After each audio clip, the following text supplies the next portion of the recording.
দেখতাছে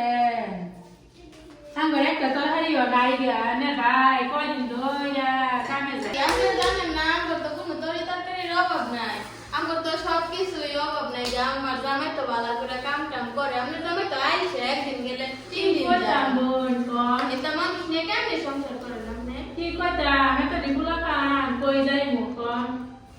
একটা চাইলো নাই করে একটা তরকারিও নাই গা তাই গেলাম ভাবি না যায় এটা তরকারি যদি যায় দিউন যেত না আমার সংসার বড় না আমি এগুলা রাইন্দা খাইলে বললাম তো ইয়া আল্লাহ ভাবি পোলা পানির লেগে মুড়ি আনছি আব্বা আমি তো সবই খাই হারালেন এটা কি কথা জমুরি গেছি আল্লাহ আল্লাহ এটা কোন কথা আর আল্লাহ না, মুড়ি আর আনছি খাইতাম না। পোলা পানি শুমুশুম চাই খাই আল্লাহ যখন ধরেন তরকারি লয়ে যা পোলা পানি রাইন্দা দিয়ে ধরেন দেখ খায় দোয়া করে না বললে কি